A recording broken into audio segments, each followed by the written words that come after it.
ವಾಲ್ಮೀಕಿ ಪುತ್ಥಳಿ ಅನಾವರಣದ ಹಿನ್ನೆಲೆಯಲ್ಲಿ ಬಳ್ಳಾರಿಯಲ್ಲಿ ಶಾಸಕರಾದ ಜನಾರ್ದನ್ ರೆಡ್ಡಿ ಮನೆಯ ಮುಂದೆ ಬ್ಯಾನರ್ ಅಳವಡಿಕೆ ವಿಚಾರಕ್ಕೆ ಗಲಾಟೆಗೆ ಸಂಬಂಧಪಟ್ಟ ಹಾಗೆ ನಗರದ ಬ್ರೂಸ್ಪೇಟೆ ಠಾಣೆಯಲ್ಲಿ ಪ್ರಕರಣ ದಾಖಲಾಗಿದೆ. ಶಾಸಕರಾದ ಜನಾರ್ದನ್ ರೆಡ್ಡಿ, ಸೋಮಶೇಖರ ರೆಡ್ಡಿ, ಶ್ರೀರಾಮುಲು, ಅಲಿಖಾನ್ ಸೇರಿದಂತೆ 11 ಜನರ ಮೇಲೆ ಪ್ರಕರಣ ದಾಖಲಾಗಿದೆ.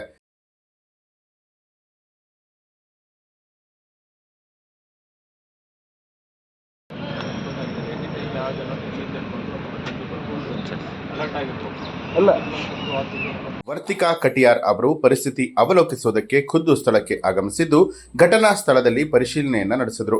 ಬಳ್ಳಾರಿ, ವಿಜಯನಗರ, ಕೊಪ್ಪಳ, ರಾಯಚೂರುಗಳಿಂದ ಹೆಚ್ಚಿನ ಪೊಲೀಸರು ಆಗಮಿಸಿದ್ದು ಸೂಕ್ಷ್ಮ ಪ್ರದೇಶದಲ್ಲಿ ಪೊಲೀಸ್ ಬಂದೋಬಸ್ತನ್ನು ಕೈಗೊಳ್ಳಲಾಗಿದೆ.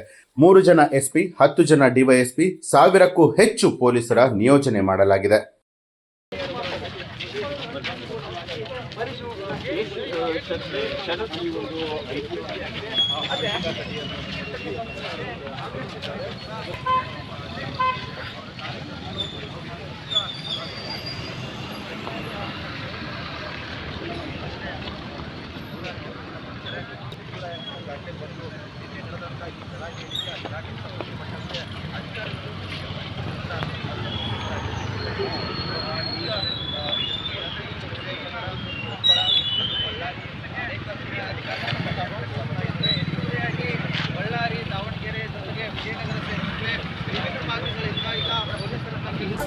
ನ್ಯೂಸ್ ಅಲರ್ಟ್ ನಿಮ್ಮಿಂದ ನಿಮಗಾಗಿ.